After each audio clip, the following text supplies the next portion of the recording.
मनुष्य बाहर बहुत चलता है पर भीतर जाने से डरता है। बाहर जाना उसे सरल लगता है क्योंकि बाहर जाना प्रयास नहीं मांगता, बस इंद्रियां खुली हों और संसार सामने उपस्थित हो जाता है।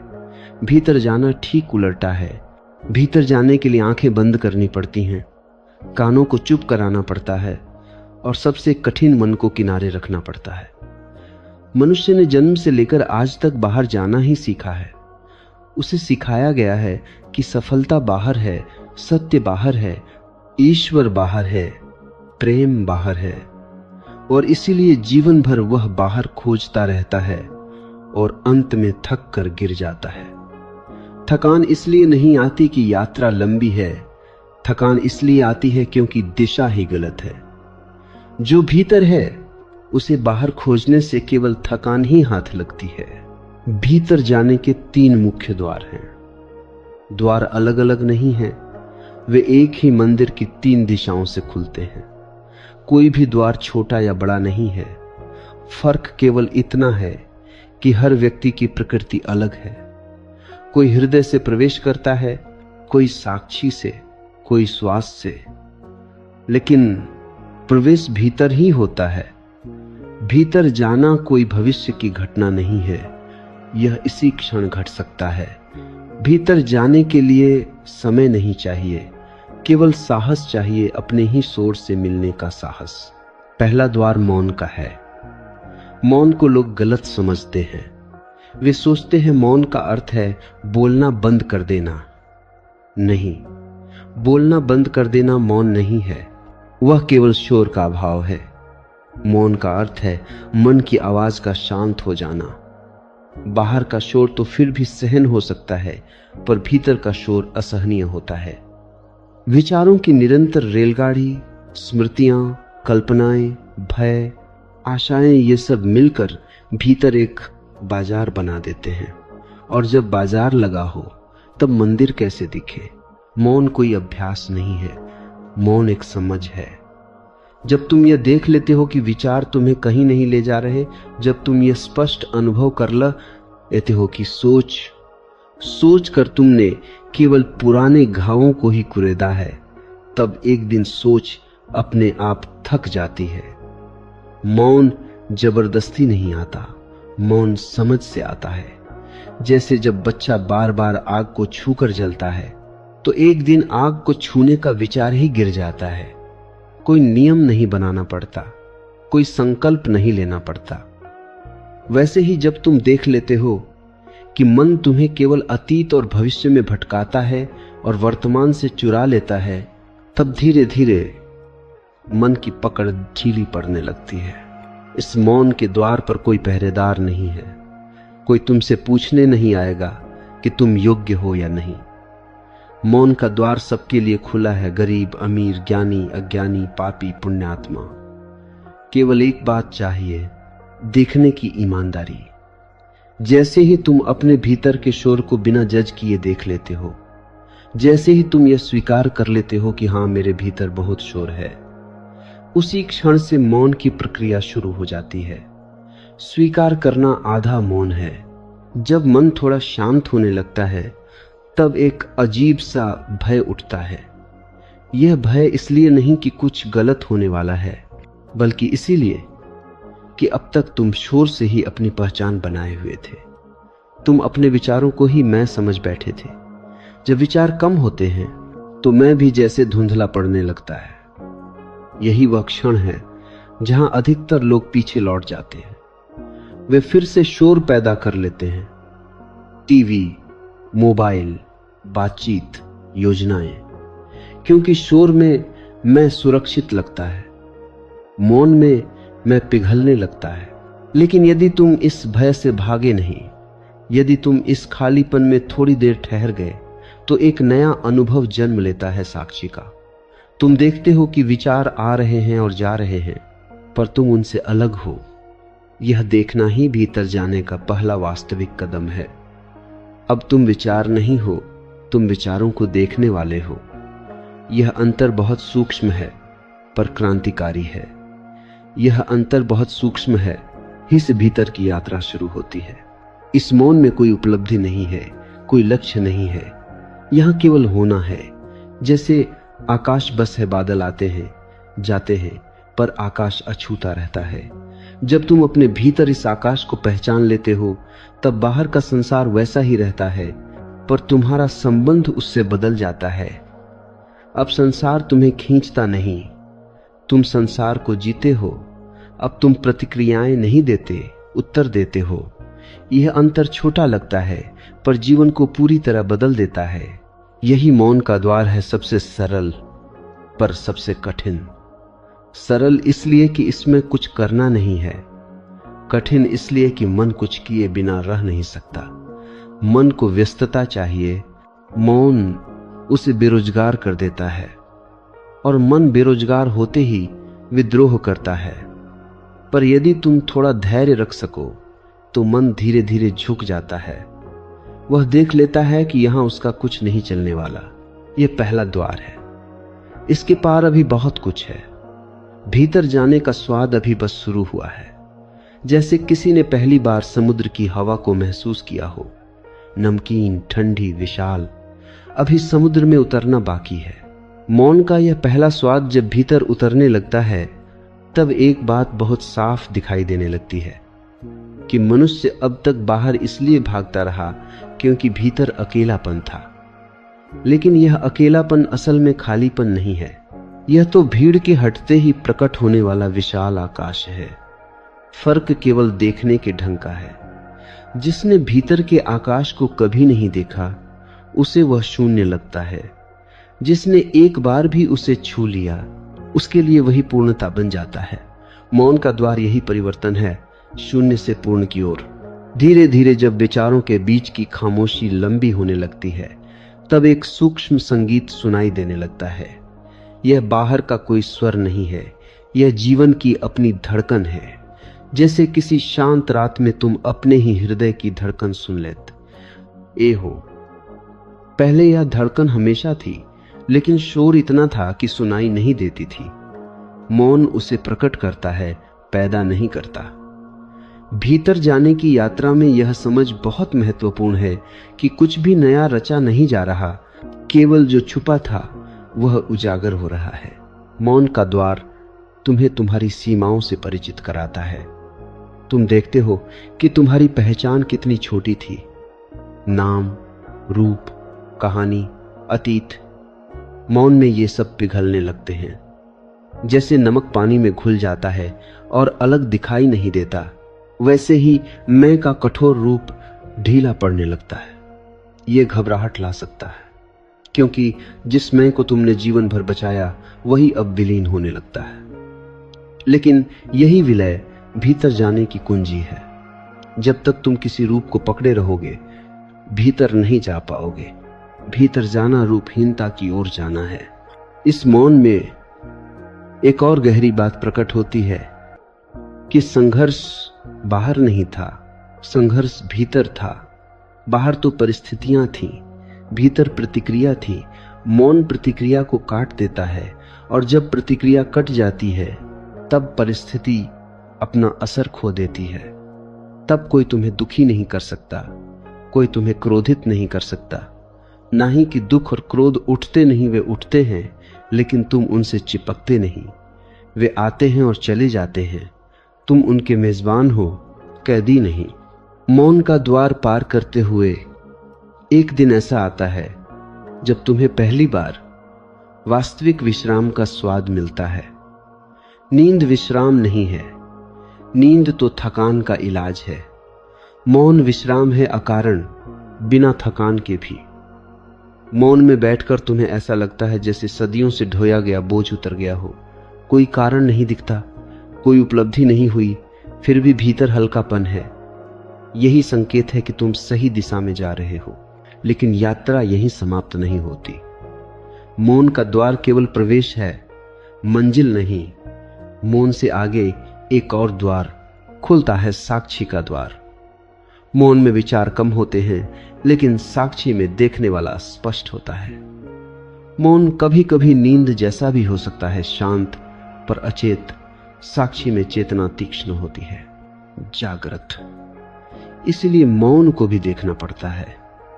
यह विरोधाभास जैसा लगता है, पर यही सत्य है। मौन भी देखा जा सकता है। साक्षी का द्वार भीतर जाने का दूसरा मुख्य द्वार है। यहां तुम कुछ बदलते नहीं, केवल देखते हो। तुम अपने विचार देखते हो, अपने भाव देखते हो, अपने शरीर की संवेदनाएं देखते हो। देखने का यह गुण अगर शुद्ध हो जाए, बिना हस्तक्षेप, बिना निर्णय, तो वही ध्यान बन जाता है।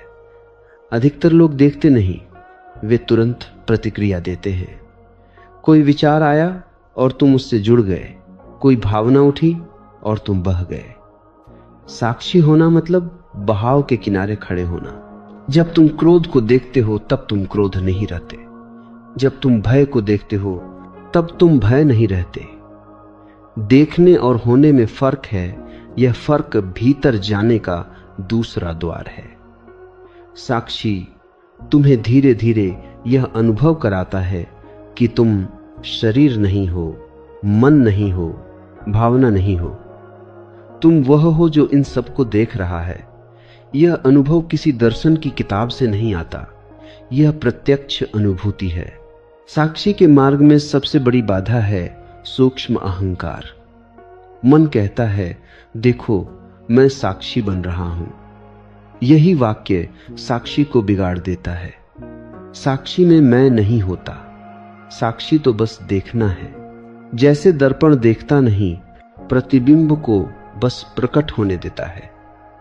यदि दर्पण कहने लगे कि मैं देख रहा हूं, तो वह दर्पण नहीं रहा। इसलिए साक्षी में भी एक गहरी विनम्रता चाहिए। कोई उपलब्धि का भाव नहीं, कोई विशेष होने का भाव नहीं। जितना साधारण तुम रह सको, उतना गहरा साक्षी उतरता है। भीतर जाने की यात्रा में साधारण होना सबसे बड़ा चमत्कार है। असाधारण बनने की चाह ही बाहर की दौड़ है। साक्षी का द्वार तुम्हें एक नई स्वतंत्रता देता है, भीतर की स्वतंत्रता। अब तुम परिस्थितियों के गुलाम नहीं रहते। दुख आता है, तुम देखते हो। सुख आता है, तुम देखते हो। दोनों तुम्हें छूते हैं पर बांधते नहीं। यही वह अवस्था है जहां जीवन पहली बार उत्सव जैसा लगता है, बिना कारण, बिना अपेक्षा। यह अभी दूसरे द्वार की शुरुआत है। इसके पार अभी तीसरा द्वार है, सबसे सूक्ष्म, सबसे गहरा। लेकिन वहां पहुंचने से पहले साक्षी में स्थिर होना आवश्यक है। जैसे कोई पेड़ बिना जड़ों के ऊंचा नहीं उठ सकता, वैसे ही तीसरे द्वार के लिए साक्षी की जड़ें चाहिए। साक्षी में जैसे जैसे स्थिरता आती है, वैसे वैसे एक सूक्ष्म परिवर्तन घटित होता है। पहले तुम विचारों को देखते थे जैसे बाहर से कोई चलचित्र चल रहा हो।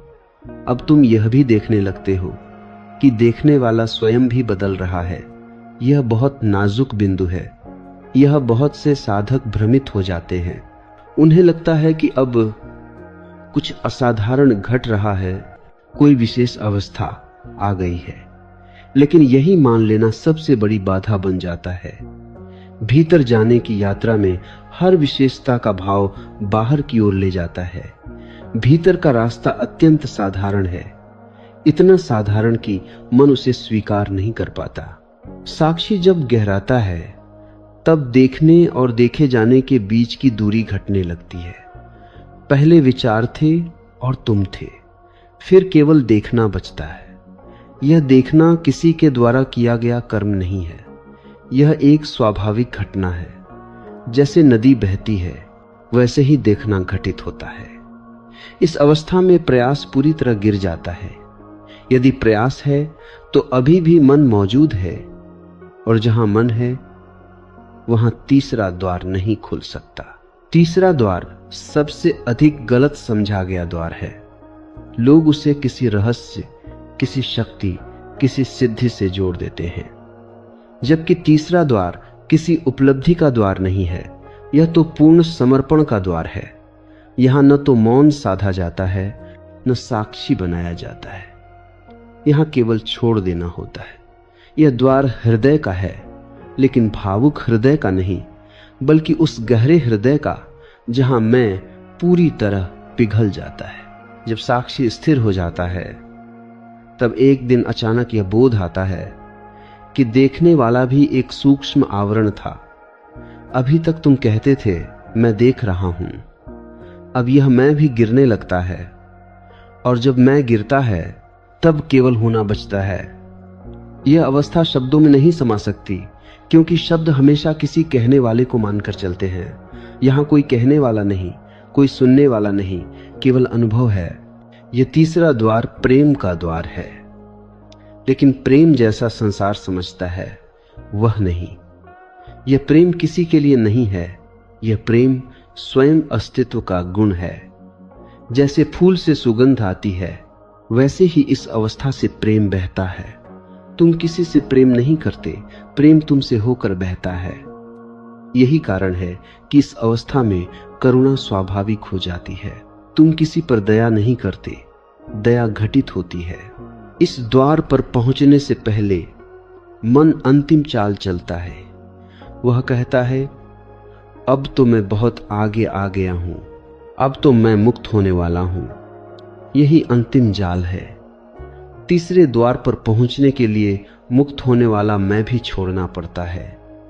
जब मुक्त होने वाला कोई नहीं बचता, तभी मुक्ति घटती है। यह विरोधाभास मन को पागल कर देता है, लेकिन सत्य हमेशा विरोधाभासी लगता है।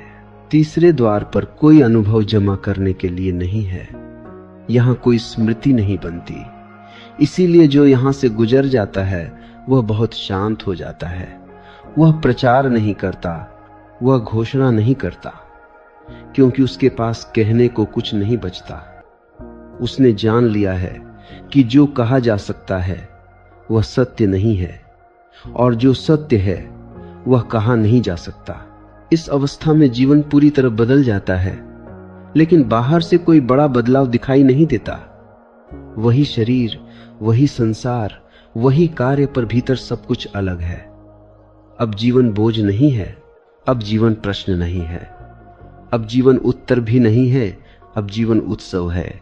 बिना का रण, बिना उद्देश्य। जैसे बच्चे का खेल, खेल में कोई अर्थ नहीं खोजा जाता, खेल स्वयं ही पर्याप्त होता है। तीसरे द्वार से भीतर जाने के बाद लौटने जैसा कुछ नहीं रहता, क्योंकि अब भीतर और बाहर का भेद ही गिर जाता है। अब जो बाहर है वही भीतर है। अब संसार और आत्मा दो नहीं रह जाते।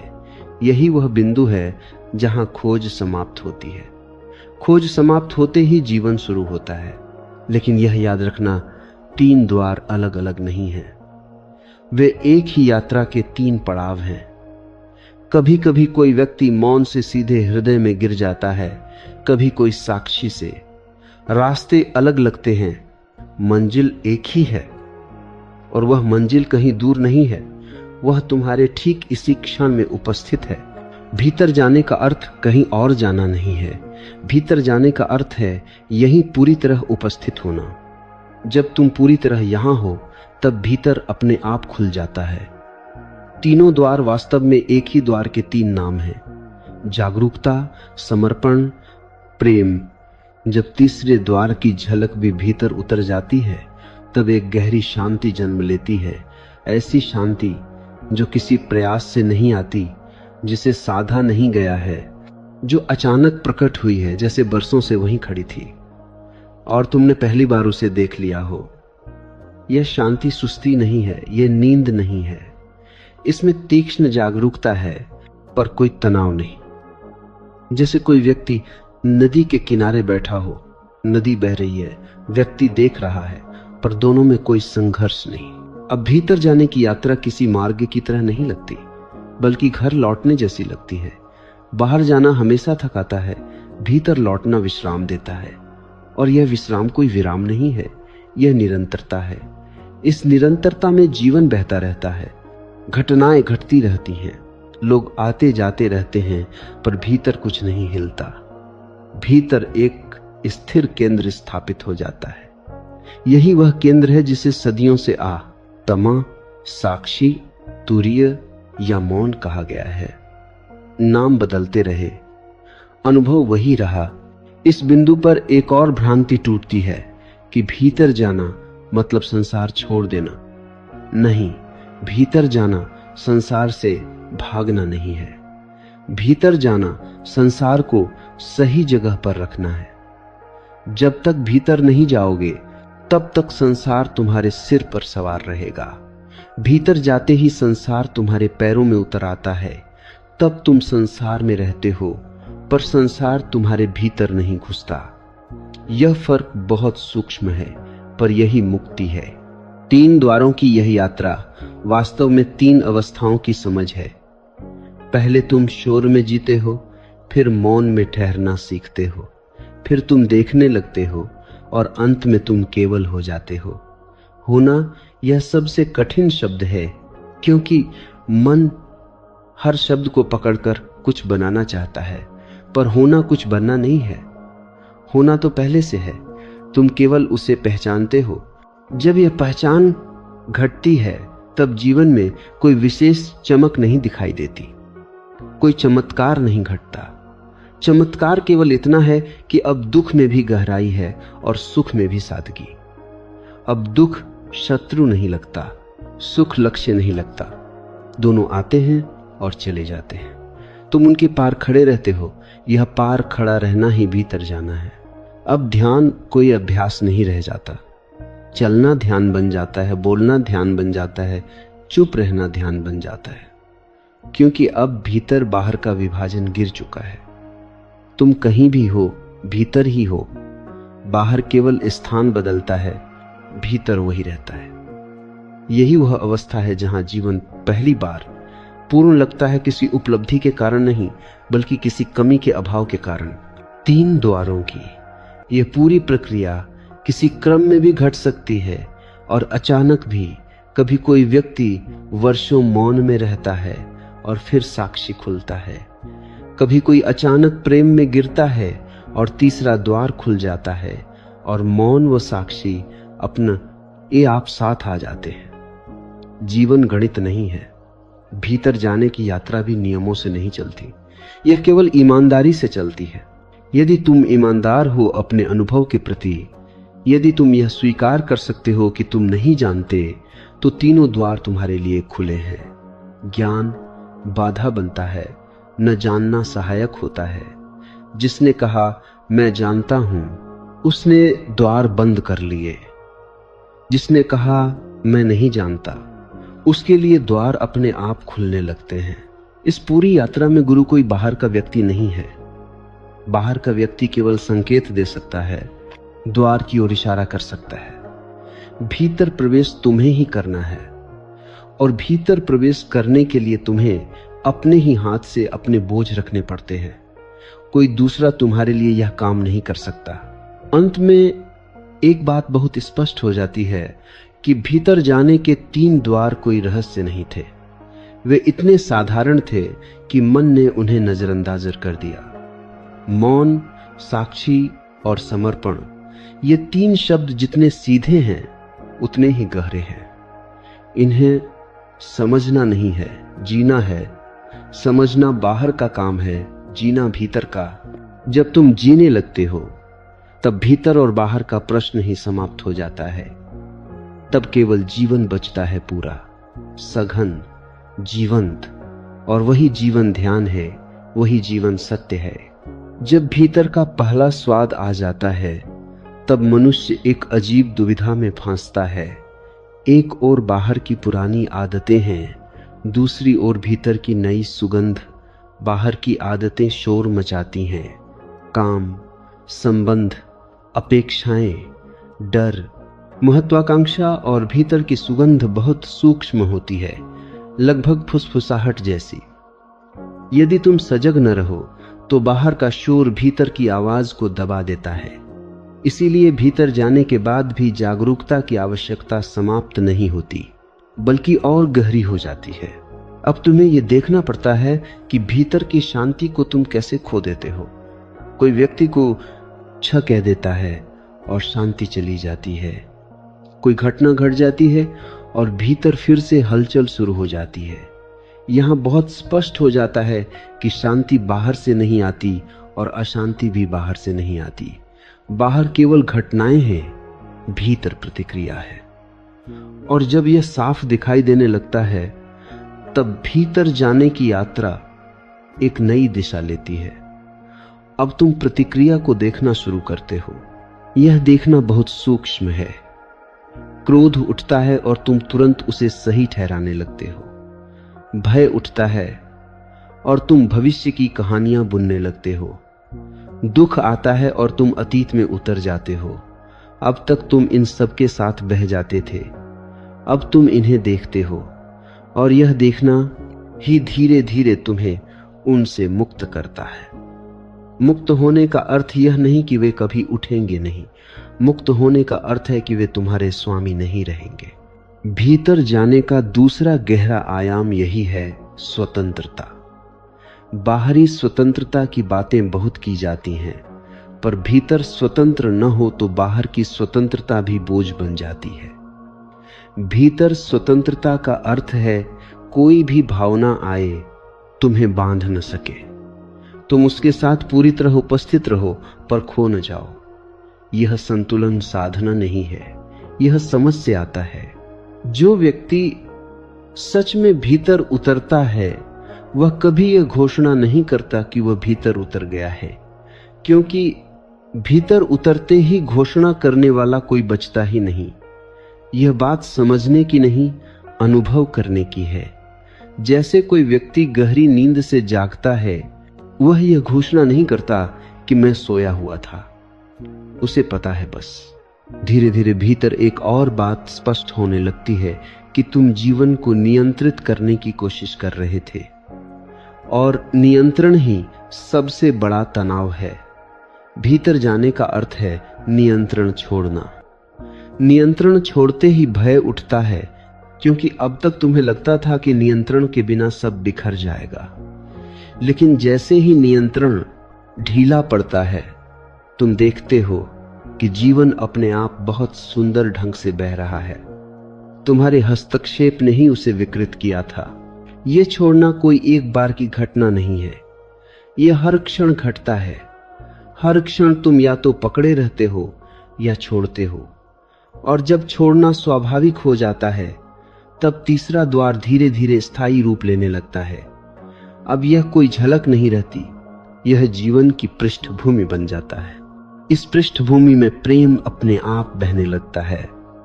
यह प्रेम किसी को पाने के लिए नहीं है, किसी को बदलने के लिए नहीं है। यह प्रेम केवल देने के लिए भी नहीं है। यह प्रेम बस है। जैसे सूर्य प्रकाश देता है, वैसे ही यह प्रेम फैलता है। और जहां प्रेम है वहां संघर्ष टिक नहीं सकता। अब तुम्हारे संबंध बदलने लगते हैं। पहले तुम दूसरों से कुछ चाहते थे, सम्मान, प्रेम, सुरक्षा। अब तुम उनके साथ होने का आनंद लेने लगते हो। चाहना गिर जाती है, बांटना बचता है। और जब चाहना गिर जाती है तब दुख का कारण भी गिर जाता है, क्योंकि दुख हमेशा चाहना से पैदा होता है, जो नहीं मिला, जो चला गया, जो बदल गया। भीतर जाने का यह चरण बहुत शांत लगता है, लेकिन यह निष्क्रिय नहीं है। भीतर स्थिरता है, बाहर क्रिया है। अब तुम कार्य करते हो पर कर्ता नहीं बनते। काम होता है पर अहंकार नहीं जुड़ता। यह अवस्था बहुत दुर्लभ है, लेकिन असंभव नहीं। हर मनुष्य के भीतर इसकी संभावना मौजूद है। यहां आकर एक और भ्रम टूटता है कि ध्यान का अर्थ संसार से अलग बैठना है।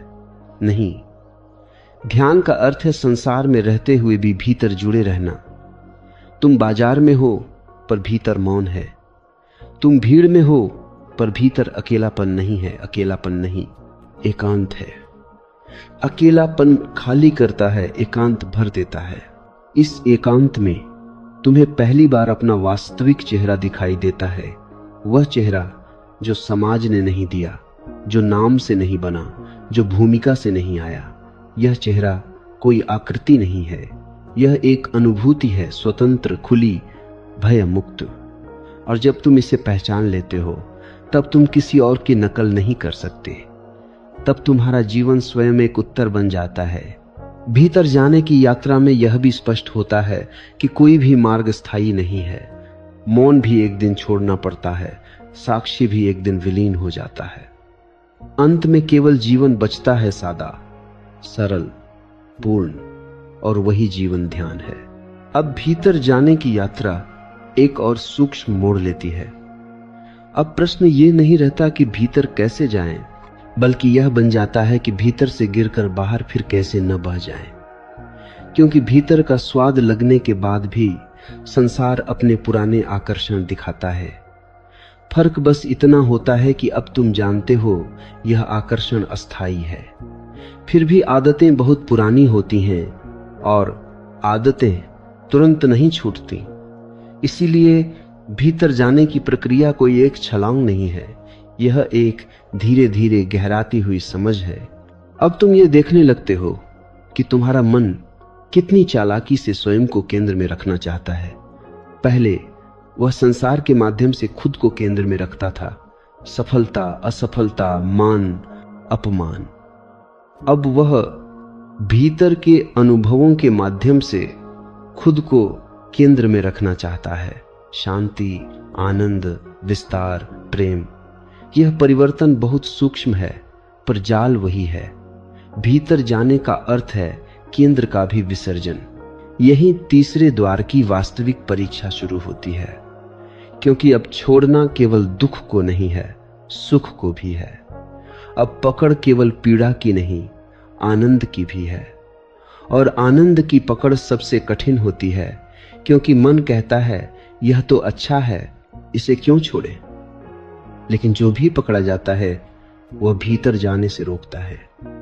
भीतर जाना पूर्ण अनासक्ति की मांग करता है, यहां तक कि आध्यात्मिक सुखों से भी।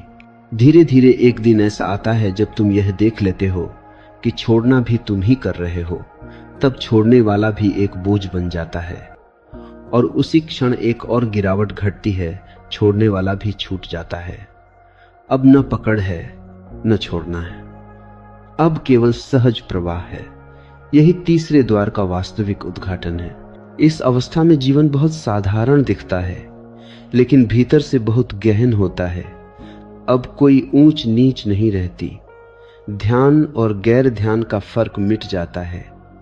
हर श्वास ध्यान है, हर दृष्टि ध्यान है, क्योंकि अब देखने वाला और देखने की प्रक्रिया अलग नहीं है। अब तुम जीवन को जीते नहीं, जीवन तुम्हें जीता है। और इसमें कोई पराधीनता नहीं है, इसमें परम स्वतंत्रता है। यह स्वतंत्रता बाहर की आजादी जैसी नहीं है। बाहर की आजादी हमेशा किसी न किसी से छीननी पड़ती है। भीतर की स्वतंत्रता किसी से छीनी नहीं जा सकती, क्योंकि वह तुम्हारे होने का स्वभाव है। तुम उसे केवल भूल गए थे। भीतर जाने का अर्थ है उस भूल का मिट जाना। अब तुम्हें यह भी स्पष्ट दिखाई देने लगता है कि संघर्ष तुम्हारे और संसार के बीच नहीं था, संघर्ष तुम्हारे और तुम्हारे ही विचारों के बीच था। संसार तो वैसा ही था जैसा है, तुम ही उससे कुछ और चाहते थे, कुछ और उम्मीद करते थे। उम्मीद टूटती थी, दुख पैदा होता था। अब उम्मीद गिर जाती है और उसके साथ ही दुख की जड़ भी गिर जाती है। इस अवस्था में करुणा अपने आप बहती है।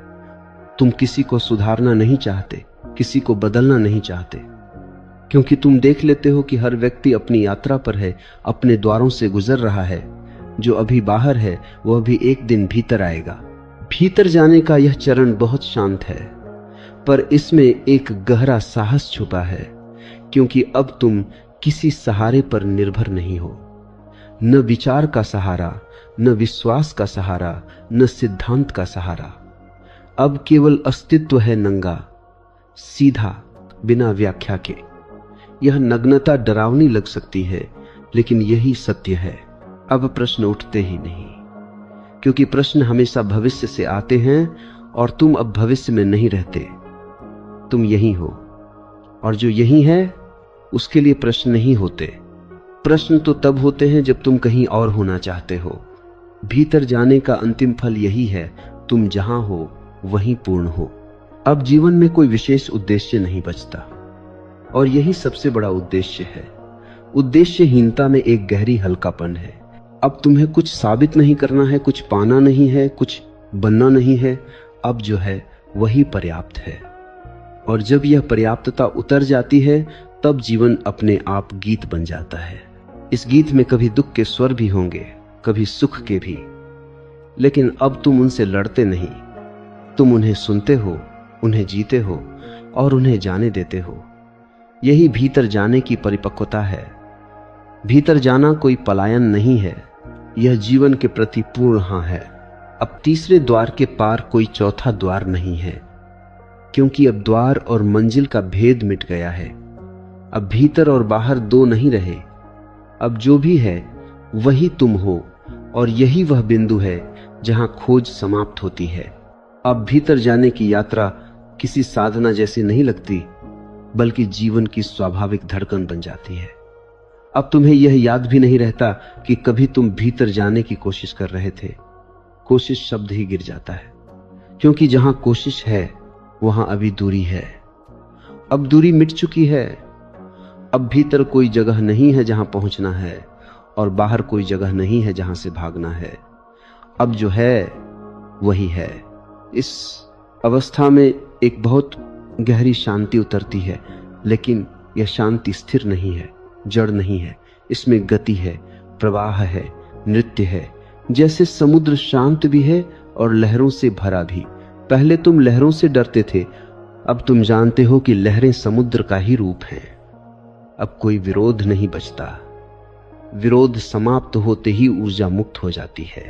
अब तुम यह भी देख पाते हो कि पहले तुम्हारा जीवन प्रतिक्रिया में बीत रहा था। कोई कुछ करता था, तुम प्रतिक्रिया देते थे। कोई कुछ कहता था, तुम प्रतिक्रिया देते थे। अब प्रतिक्रिया की जगह उत्तर आता है। प्रतिक्रिया अंधी होती है, उत्तर जागरूक होता है। प्रतिक्रिया अतीत से आती है, उत्तर वर्तमान से। यही भीतर जाने का एक बहुत स्पष्ट संकेत है। अब तुम्हारे उत्तर वर्तमान से उठते हैं, स्मृति से नहीं। अब तुम यह भी अनुभव करते हो कि समय का दबाव समाप्त हो गया है। पहले समय हमेशा कम लगता था। कल करना है, परसों पहुंचना है, भविष्य बनाना है। अब समय खुल जाता है। अब हर क्षण पूरा है। तुम घड़ी देखते हो, लेकिन घड़ी तुम्हें नहीं देखती। समय तुम्हारा स्वामी नहीं रहता, वह तुम्हारा साथी बन जाता है। इस अवस्था में भय बहुत गहराई से गिरता है, क्योंकि भय हमेशा भविष्य से जुड़ा होता है। क्या होगा, क्या नहीं होगा। जब तुम भविष्य में नहीं रहते, भय का आधार ही गिर जाता है।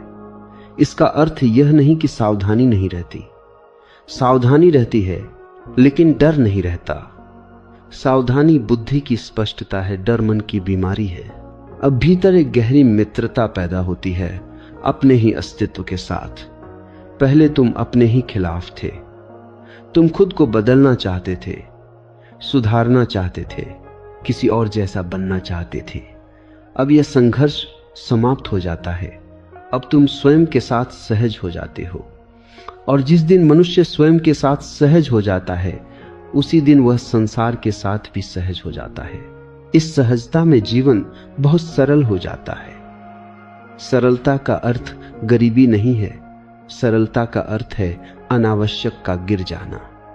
अब तुम कम बोलते हो, पर जो बोलते हो वह सच्चा होता है। अब तुम कम करते हो, पर जो करते हो वह पूरा होता है। अब तुम्हारा जीवन फैलता नहीं, गहराता है।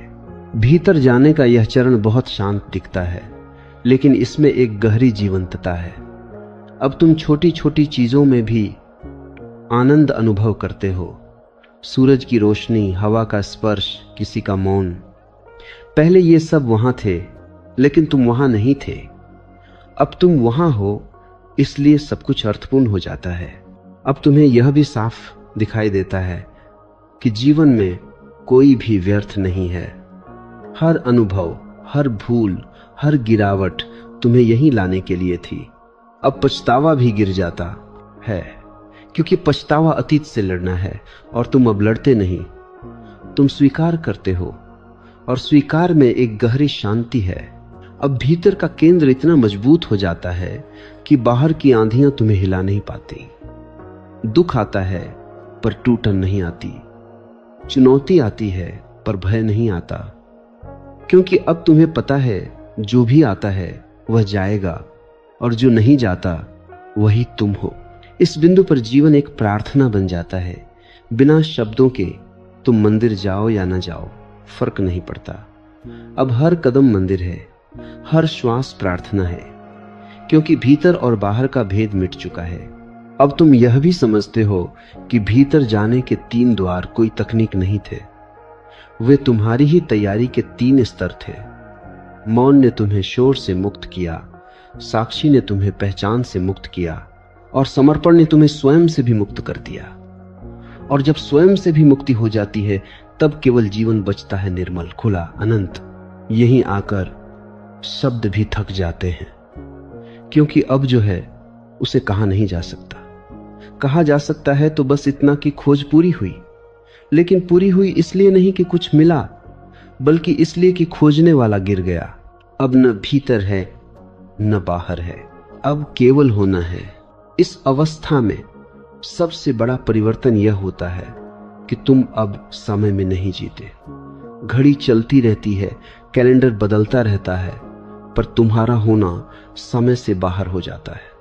तुम भविष्य की चिंता नहीं करते, क्योंकि अब कोई मैं नहीं है जिसे भविष्य सुरक्षित करना हो। तुम अतीत का बोझ नहीं ढोते, क्योंकि अब कोई मैं नहीं है जिसे स्मृतियों से पहचान बनानी हो।